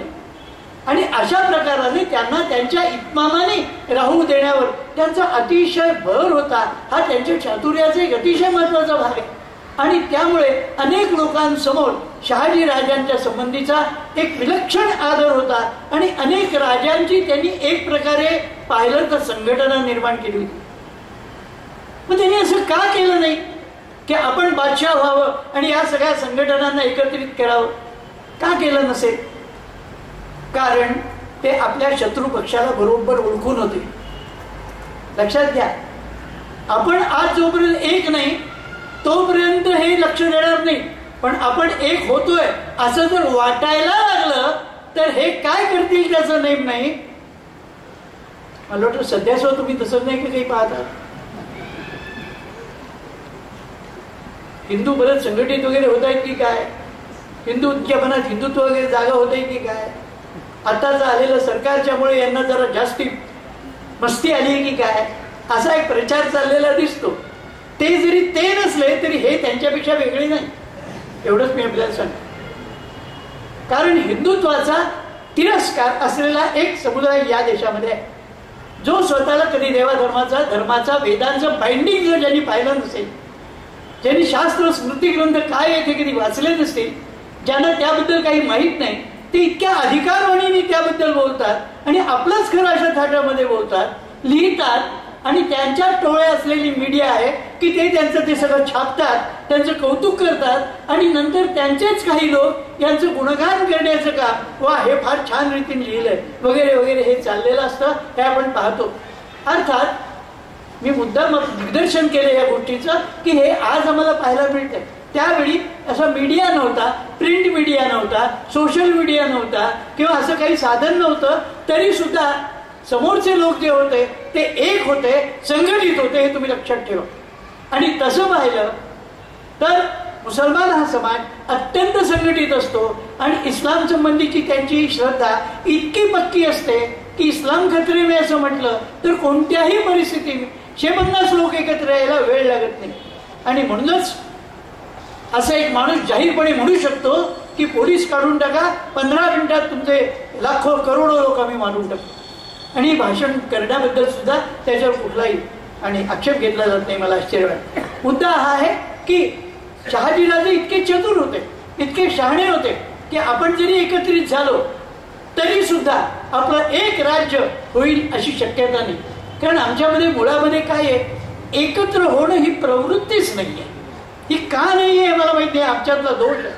पण याचं एक कारण आहे, आमचा फार प्राचीन इतिहास आहे, लाखो हजारो वर्षांचा ची आमची परंपरा आहे. यामध्ये आम्हाला काही विशिष्ट जीवनतत्व आहे आणि त्या जीवनतत्वाने आम्ही कुठे कुठेतरी एकमेकापासून दूर आहोत अशी आमची समजूत आहे. म्हणून सावरकरांनी म्हटलं होतं की तुम्ही आम्ही सकल हिंदू बंधू बंधू, ब्राह्मण वा क्षत्रिय चांग, जरी झाला तो महारथ वा भांग, सकलाला ही एकच आई हिंदू तिचे सकल बिंदू, तुम्ही आम्ही सकल हिंदू बंधू बंधू. आपण एकत्र यावं हा सावरकरांनी आणि अनेक लोकांनी पूर्वीपासून प्रयत्न केलेला आहे. आजही अशा प्रकारचे काही लोकांचे प्रयत्न आहेत. पण काही नाही, पण काय म्हणणार, पण ते कुठल्या तरी एका सिरियलमध्ये आहे ना, पण म्हणून काय विचाराल, सांगतो मी, पण जरा थांबा सगळेजण, असं काहीतरी आहे. तशा प्रकारे आपण पाहतो काहीतरी हा आमच्यात एक असलेला दोष आहे, एवढी गोष्ट खरी असं आणतो आपण मान्य केला पाहिजे. आता असं बघा की मग हे सगळे म्हणजे कमीत कमी त्यावेळी 40 ते 50 संस्थानिक कसे होते की ज्यांची स्वतःची राज्य होती, पण स्वतःची असून सुद्धा ते यांचे मांडलिक होते आणि अशा मांडलिक स्थितीत ते ऐशारामात राहू शकत होते. कसं तुम्हाला सांगू का, हे आम्ही पाहिलंय, हे आम्ही प्रत्यक्ष पाहिलंय, कारण आम्ही बडोदा संस्थानातले आहोत. बडोदा संस्थानचे आमचे महाराज आमच्या लहानपणी प्रतापसिंहराव महाराज होते. मी जन्माला आल्यानंतर 4 वर्षांनी पहिले महाराज आमचे सयाजीराव महाराज मृत्यू पावले. त्यावेळी आम्हाला ते काहीच कळत नव्हतं, तो भाग निराळा. पण पुढे प्रतापसिंहराव महाराज, त्यांचं राज्य कसं, त्यांचा राजवाडा कसा, त्यांचं ऐश्वर कसं, त्यांची लोकप्रियता कशी, आणि इतकं सगळं ऐश्वर असून सुद्धा हत्तीवरून त्यांच्या मिरवणुकी निघायच्या, सोन्या चांदीच्या रथांमधून ते बसून जायचे यायचे, हे आम्ही सगळं बघितलं. पण होता त्यात की ते स्वतंत्र राजे नव्हते, ते इंग्रजांचे मांडलिक होते. अशी 40-50 संस्थानं ही मांडलिक होती. पण शहाजी राजांनी त्यांना एकत्र करण्याचा प्रयत्न केलाही असेल, पण आपण एक होऊ आणि या सत्तेच्या विरुद्ध आपण युद्ध करू हा विचार त्यांना त्यावेळेला आलेला नव्हता. किंवा आला असेल तरी हे शक्य नाही असं ते जाणवत होतं त्यांना. अर्थात हाही चातुर्याचा फार महत्वाचा भाग. पण त्याच वेळेला त्यांनी बाहेर दूर अशा भागामध्ये आपली संपत्ती निर्माण केली, मोगलांपासून दूर, याही मंडळींपासून दूर. आपण नकाशाचा विचार करा, दक्षिण कर्नाटक, तामिळनाडू, केरळ इकडचा भाग, या भागामध्ये सगळं असलेला कर्नाटक, या भागात पसरलेलं विजयनगरचं राज्य, अजून जवळजवळ अनटच म्हणायला फक्त एक आहे. अल्लाउद्दीन खिलजीची स्वारी झालेली होती, रामदेवराव यादवाला त्यानं भरपूर खंडणी घेऊन सोडून दिला होता. त्यानंतर पुन्हा 1307 मध्ये दुसरा आक्रमक आला, त्यांनी लूट केली, याला बादशाह राजाला धरून नेला. तिथे नेल्यानंतर भरपूर खंडणी घेऊन त्याला सोडून दिलं. त्याला अटक केली नाही, अटक करून ठेवून दिली नाही किंवा त्याला मारून टाकला नाही. त्याचं कारण आहे, दुभत्या म्हशीला कोण मारून टाकेल,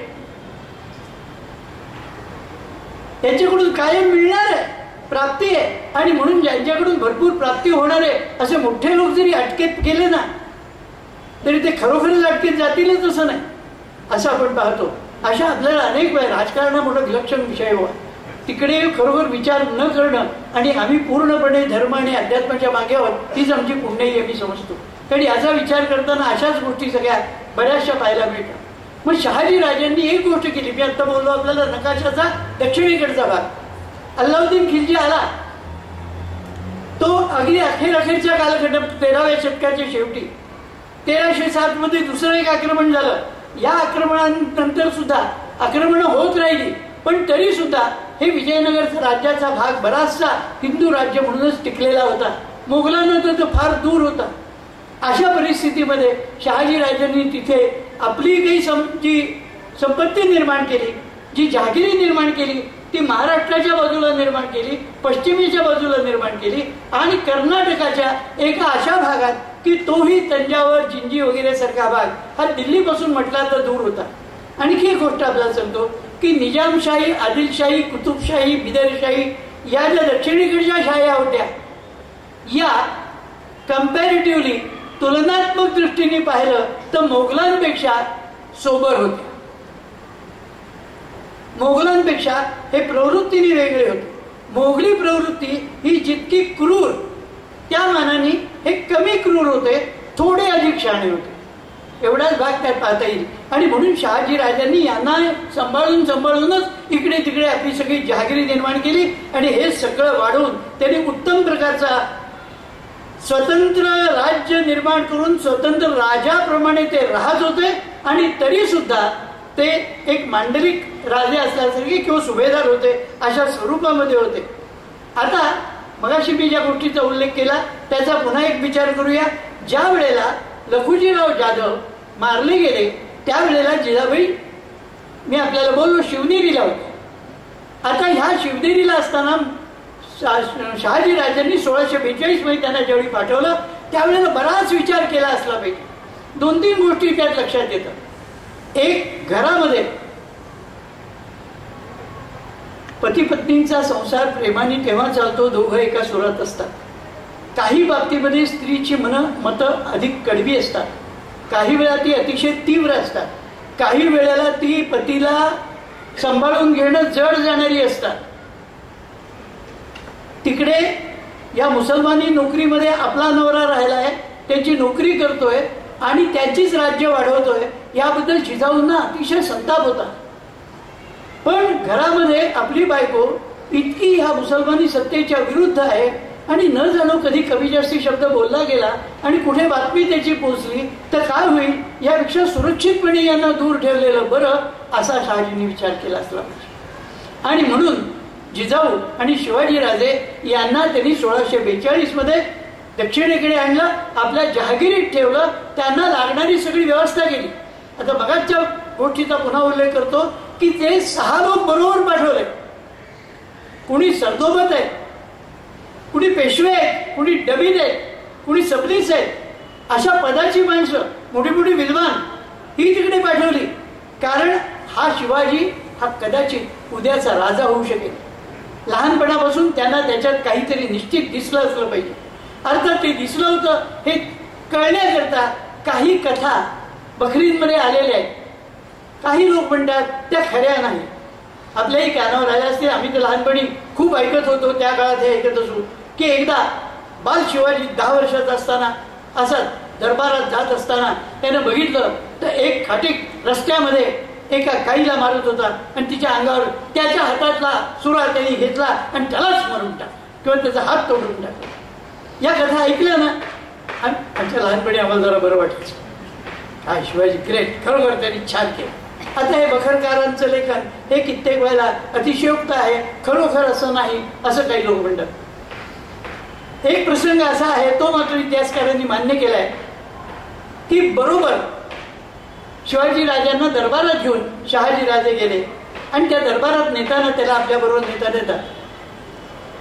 शहाजी राजांनी शिवाजीला आपल्याबरोबर हात धरून नेत असताना पुढे बघितलं, दरबारात आपल्या जवळ बसवलं. 8-9 वर्षाचा मुलगा आहे आणि पुढे गेल्याबरोबर शहाजी राजांनी बादशाला मुजरा केला. शिवाजीला म्हणाले मुजरा कर, आणि त्यावेळी शिवाजीने चेहरा असा वाकडा केला, नाही मी नाही याला मुजरा कर. याच्यावर कवी तिवारींची सुंदर कविता आहे, मराठ्यांची संग्राम गीते म्हणून उत्कृष्ट पुस्तके लक्षात घ्या. सगळ्या जवळजवळ एकाच चालीच्या आहेत त्यातल्या कविता आहेत. तू सांग तुझ्या चरणाशी. परत आल्यानंतर जिजाऊने विचारलं शिवाजी राजांना, राजे तुम्ही दरबारात गेलात आणि बादशाला मुजरा नाही केलात, खरं आहे की काय हे, असं जरा रागवल्यासारखं बोलल्या. तेव्हा शिवाजी राजे उत्तर देत आहेत, तू सांग तुझ्या चरणाशी ही कापून ठेवी न मान, तू सांग तात चरणाशी ही तोडून ठेवी न मान. गोब्राह्मण यांच्यासाठी नाही, मागे काहीतरी कुणीतरी कसला तरी आवाज करताय, तुम्हाला त्रासदायक होतोय म्हणून मी लक्ष देत बघत होतो. तू सांग तुझ्या चरणाशी ही कापून ठेवी न मान, तू सांग तात चरणाशी ही तोडून ठेवी न मान. गो ब्राह्मण यांच्या करता खडगावर ठेवी न मान, परी परके सत्ताधारी गृही शिरून झाले वैरी, बघताच तयांना भारी सक्रोध वृत्ती मम होते लववे नाही शिरमा. अशी प्रत्यक्ष घटना घडली की नाही हा भाग आपल्याला माहित नाही, इतिहासकारांनी बखरीत दिलेला पण आहे. आणि या कवीने इतक्या सुंदर रीतीने मांडलाय की आई तू सांग तुझ्या चरणाशी ही कापून ठेवी न मान, तू म्हणलीस तर तुझ्या समोर मान कापून ठेवी. तू सांग तात चरणाशी, वडिलांच्या चरणाशी ही तोडून ठेवीन मान, गोब्राह्मण यांच्या करता खडगावर ठेवीन मान, परी परके सत्ताधारी. एक लक्षात घ्या, हे परके आहे, ते केवळ वेगळ्या धर्माचे तसं नव्हे. आणि इथेही एक गोष्ट लक्षात ठेवता येईल, धर्म ईश्वरी असतो, पंथ मानव निर्मित असतो. ईश्वरानं निर्माण केलेला धर्म विश्वण्यानं निर्माण केलं, त्यांनी विश्वाबरोबर धर्म व्यवस्था निर्माण केली. त्यामुळे त्या परमेश्वराने निर्माण केलेला हा धर्म आहे. गो ब्राह्मणी यांच्या करता खडगावर ठेवीन मान, परी परके सत्ताधारी. हे परके, हे बाहेरून आले, गृही शिरून झाले वैरी, हे घरात शिरले, हे आमचे वैरी झाले. आणि भगताच त्यांना भारी, आणि माते त्यांना पाहिल्याबरोबर सक्रोध वृत्ती मम होते. असा संताप येतो की नाही. लववेना हे शिरमाते, आणि त्यांच्या पुढे मला मान वाकवत नाही. होतात देवळे नष्ट, होतात देवता भ्रष्ट, धेनू ब्राह्मण आरडती, धर्मावृत्ती संकष्ट, न्यायनीती उरली नाही, सारेच भोगती कष्ट. हा घोर मांडिला ज्यांनी, त्यांची या पुढे जावोनी, देशाभिमान सोडोनी, प्रेमाच्या मंगल माते लववे नाही शिरमाते. त्यांच्या समोर जाऊन मला माझे मान वाकवे ना, लववे ना हे शिर माते, म्हणजे मला, हे माते मला हे शिर वाकवत नाही. त्यांच्या पुढे हे बाहेरून आले, यांनी आमच्या लोकांना अत्याचार केले. इतिहास काढला तर कित्येक लाख, कित्येक कोटी कदाचित इतक्या लोकांवर अत्याचार झालेले, जुलूम झालेले, पाठवा झाले. आणि असं असताना त्यांच्या पुढे जाऊन मी मान वाकवू, त्यांच्या पुढे जाऊन मी मुजरा करू. हा बाल शिवाजी त्यावेळी म्हणतोय. त्यावेळी शहाजी राजांनी विचार केला, बाळामध्ये माझ्यापेक्षा आईचंच रक्त जास्ती उतरलेलं दिसतं. ही आई आणि हा मुलगा इथे ठेवला तर कदाचित आपल्याला कठीण जाईल, आणि यामुळे यांच्या सुरक्षिततेकरता आणि पर्यायी आपल्याही सुरक्षिततेकरता त्यांना त्यांनी शिवनेरीकडे नेऊन ठेवलं, दूर नेऊन ठेवलं. आपलीच जहागिरी होती, त्या जहागिरीत नेऊन ठेवलं, इतक्या लोकांना बरोबर दिलं. पण तुम्हाला आणखी एक गोष्ट सांगू, ही गोष्ट फार मोलाची आहे की त्यानंतर काहीच दिवसांनी शिवाजी राजे स्वतःची मुद्रा वापरायला लागले. मुद्रा म्हणजे काय आपल्याला माहिती आहे. आपण जे कित्येक अभंग म्हणतो, पद म्हणतो, त्याच्या शेवटी नाव घातलं जातं. जो कवी असतो तो आपलं नाव घालतो, त्याला मुद्रा म्हणतात. मुद्रा म्हणजे आपलं नावाचं ओळख त्यात दिलेली आपली माहिती. जसं तुका म्हणे असं आपण म्हणतो, ज्ञानदेव म्हणे असं आपण म्हणतो. एका जनार्दनी ही एकनाथ महाराजांची मुद्रा आहे. दास म्हणे ही समर्थांची मुद्रा आहे. अशा प्रकारची जी मुद्रा आहे ही खूण आहे. तसं शिवाजी राजांनी लिहिलेलं पत्र असलं तर त्याच्यावर त्यांची मुद्रा ही छापली जात असे. आणि ही मुद्रा म्हणजे हे त्यांचं ऑथेंटिक अस्सल पत्र आहे हे सिद्ध होणारी ती मुद्रा असायची. ती मुद्रा काय होती आपल्याला माहिती आहे, आपण शाळेत शिकलोही असो, आपल्या कानातूनही असेल, आपल्या लक्षातही असेल कित्येकांच्या. प्रतिपच्चंद्र रेखेव वर्धिष्णुर विश्ववंदिता, शाह सुनो शिवस्यैषा, मुद्रा भद्राय राजते. शाह सुनो, शहाजीचा पुत्र, सुनो म्हणजे पुत्र, शिव याची ही मुद्रा भद्राय राजते, कल्याणासाठी यासाठी विराजमान झालेली आहे. प्रतिपच्चंद्र रेखेव, प्रतिपदेच्या चंद्ररेखा जशी वर्धिष्णू असते, वाढणारी असते, प्रतिपच्चंद्र रेखेव वर्धिष्णुर आणि विश्ववंदिता, आणि ती वर्धिष्णू असून विश्ववंदिता अशी असलेली ही शहाजी पुत्र शिवाजीची मुद्रा कल्याणाकरता या ठिकाणी विराजित झालेली आहे. अशी ही मुद्रा ही सुद्धा त्यांच्या बरोबर शहाजीराजांनीच दिलेली आहे. आणि म्हणून आपल्याला असं लक्षात येईल की उद्या तू बाळा राजा होशील त्यावेळी तुला ही मुद्रा उपयोगी पडेल. त्यावेळी तुला हे प्रधानमंडळ मिळेल. हे वेगवेगळ्या विषयाचे तज्ज्ञ आहेत, कुणी अर्थतज्ञ आहेत, कुणी राजकारणी विषय तज्ज्ञ आहेत, कुणी हिशोबाच्या दृष्टीने तज्ज्ञ आहेत, कुणी सेनापती होण्याच्या दृष्टीने उत्तम प्रकारचे आहेत, असे कुणी हिशोब ठेवण्यात तज्ज्ञ आहेत. अशी ही मंडळी आहेत. ही तुला दरबार ठेवण्याकरता म्हणून शहाजीराजांनी शिवाजीराजांना त्यांच्याबरोबर दिली. राजा म्हटलं की त्यांची जी 7 अंग आहेत ती अंग त्याच्याबरोबर विकसित व्हावी लागतात. त्यामध्ये आपल्या प्राचीन राजनीतीच्या ग्रंथामध्ये याबद्दल लिहिलंय. त्यांनी लिहिलंय की राजा तावत ततो मंत्री. पहिली गोष्ट म्हणजे राजा, नंतर त्याचा मंत्री सुहृदा, त्याचे मित्र, विपुलम धनम, भरपूर धन, राष्ट्र, दुर्ग, सैन्य, ही 7 राज्यस्यांगानी सप्तच, ही राज्याची 7 अंग आहेत. ही 7 अंग पूर्ण करण्याकरता ज्यावेळी यांनी त्याला पाठवलं, त्याबरोबर पाठवताना त्यांच्याबरोबर त्यांनी अनेक प्रकारच्या गोष्टी दिल्या. एक हत्ती दिला, काही घोडे दिले, पायदळ दिलं, एक उंच ध्वज दिला, जरी पटका आपण म्हणतो त्याला, विपुल द्रव्य दिलं आणि उत्तम पैकी सेवक दिले. असं सगळं देऊन जणू काही राज्य स्थापन करण्याकरताच पाठवावं असं 12 वर्षाच्या या मुलाला पाठवलं. आणि तिथपासून तिथे गेल्यानंतर त्यांना मार्गदर्शन करणं, त्यांना योग्य प्रकाराने सहाय्य करणं, त्यांना शिक्षण देणं. तेव्हापासून त्यांच्या म्हणजे इथेही आधी असताना 6व्या ते 9व्या 10व्या वर्षापर्यंत त्यांचं शिक्षण झालं बंगलोरला शहाजी राजांबरोबर. आणि आता पाठवलं तेव्हा त्यांना शिक्षण देण्याच्या दृष्टीने त्यांच्याबरोबर जे शहाजी दादोजी कोंडे होते त्यांना त्यांच्याबरोबर पाठवलं. ते राजकारणातल्या नीतीचे आणि विशेषतः मुस्लिम राजवटीचे उत्तम माहितगार होते. अशा लोकांना पाठवून शहाजी राजांनी पूर्व तयारी करून दिली. आणि अशी करून दिल्यानंतर ही सगळी मंडळी त्या ठिकाणी गेली. गेल्यानंतर त्या अनेक लोकांच्या पुढे शहाजी राजांच्या एक प्रकारचा जो वचक होता, त्या वचकाचा परिणाम असा झाला की महाराष्ट्रामध्ये शिवाजी राजाचं उत्तम स्वागत झालं. लवकरच्याच काळामध्ये त्यांनी कोंढाणा ताब्यात घेतला. आता कोंढाणा हा किल्ला मुळामध्ये गंमत अशी होती की तो दादोजी कोंडेच त्याचे किल्लेदार होते, म्हणजे अप्रत्यक्षपणे त्यांच्याच ताब्यात होते. परंतु यांच्याबरोबर ते गेलेले बघितल्यानंतर तिथला किल्लेदार बदलला गेला आणि जो बदलला गेलेला उदयभानू हा किल्लेदार त्या ठिकाणी होता. त्यावेळेला यथावकाश म्हणजे आणखी 2-3 वर्षातलीच घटना आहे की तो कोंढाणा जिंकायचा असं ठरवलं गेलं. त्यापूर्वी रायरेश्वरला शपथ घेण्याचा प्रकार झाला. हे सगळं मला सांगा, मुलांकडे जे उतरतं ते सुरुवातीच्या काळात तरी आई वडिलांकडे उतरतं की नाही?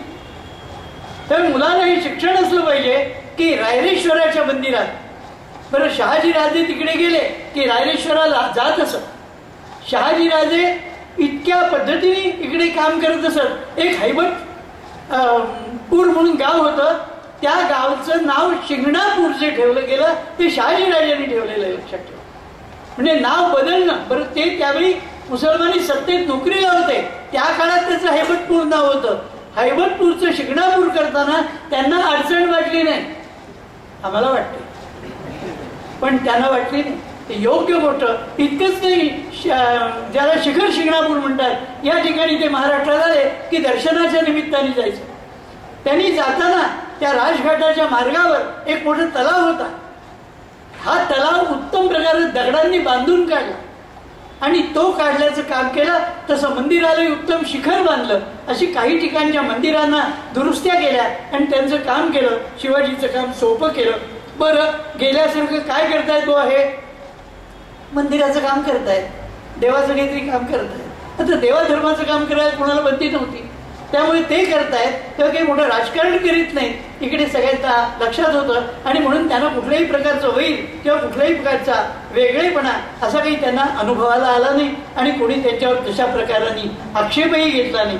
इतकं सगळं करीत असता शहाजीला निजामशाहीतून आदिलशाहीत आणि आदिलशाहीतून लगेच परत निजामशाहीत आणि निजामशाही झाल्यानंतर योगायोगाने म्हणा दुर्दैवाने म्हणा पुन्हा त्यांना निजामशाही सोडायची वेळ आहे.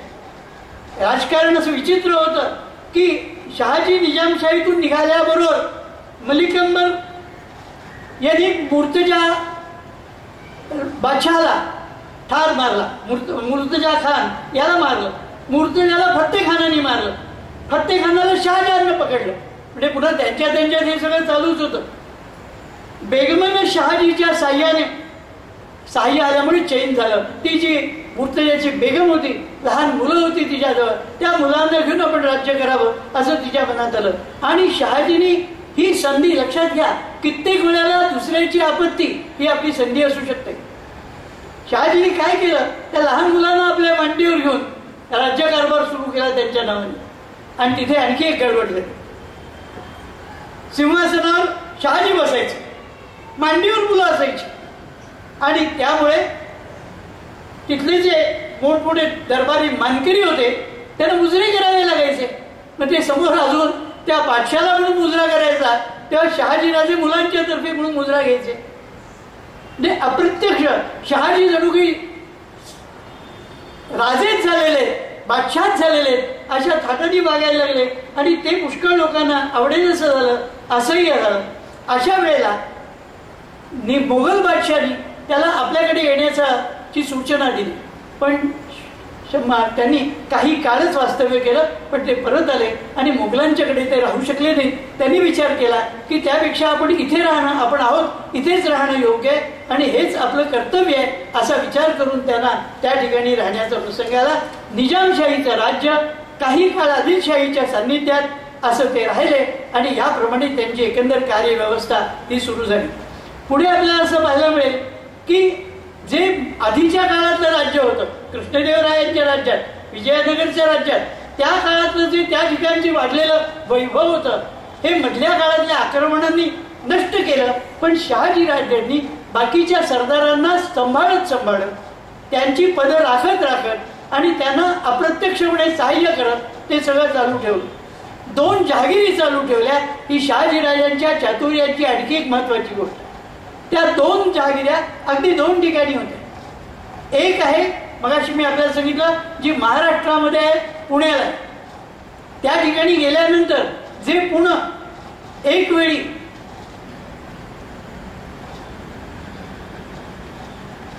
गाढवाच्या नांगरानं असं उकरलं गेलं होतं, नष्ट केलं गेलं होतं पुणे. त्या पुण्यामध्ये शिवाजी राजांकरता शहाजी कोंडदेवांनी पुढाकार घेऊन त्या ठिकाणी सोन्याचा नांगर फिरवला आणि त्या ठिकाणी पुण्यामध्ये राजधानीच केली जणू काही अप्रत्यक्षपणे आणि लाल महाल बांधला गेला. त्या ठिकाणी शिवाजी राजांसाठी एक वाडा आणि संभाजीसाठी दुसरा वाडा. संभाजी म्हणजे शिवाजीचा मोठा भाऊ.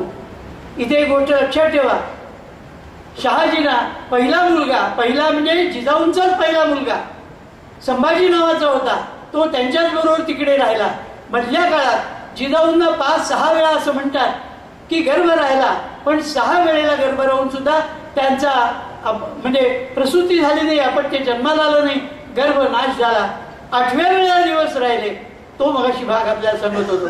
लखुजीराव जाधवांना दरबारात मारलं गेल्यानंतर या बाईंच्या डोक्यात जी सणक आली ती तिने प्रार्थना केली देवाची, जगदंबेची, की यापुढे माझे 6 पूर्वी ह्यापूर्वी गर्भ गेलेले, हाही गेला तरी हरकत नाही, परंतु हा जर जन्माला येणार असेल तर ज्यांच्यामुळे आमच्या धर्माचा, आमच्या राष्ट्राचा निपात होतोय अशा लोकांना नष्ट करणारा पुत्र जन्माला यावा, अशी माझी इच्छा. तुम्हाला समोर आई इतकी वेडी व्हावी लागते. आईच्या डोक्यात हा विचार. आई जर स्वतःला सिनेमातली आपण कुठेतरी नटी आहोत तशा थाटामध्ये जर रस्त्याने कुठेतरी कॅमेरा घेऊन जर लोक फोटोज काढतो इथे अशा थाटात फिरायला लागली तर मला सांगा हिच्या पोटी कोण जन्मले? हिच्या पोटी शिवाजी जन्माले की जॉनी वॉकर? विनोदानी म्हणतो मी, जॉनी वॉकर विनोदी होते म्हणून, परंतु असा शूर पुरुष एक शिवाजी जन्माला यायला आणि जिजाऊ जन्माला यावी लागते, लक्षात ठेवा.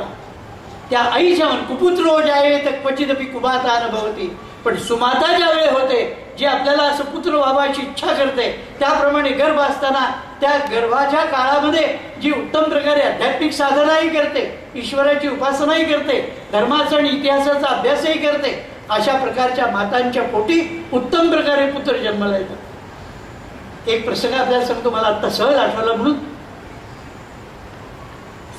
अशी घटना सांगतात की पुत्र जन्माला येण्याच्या वेळी आईच्या मनामध्ये काय असतं किंवा आई कशी असते याचा एक नमुना आहे. एक घर आहे, त्या घरामध्ये एक दिवस श्राद्धाचा दिवस आहे.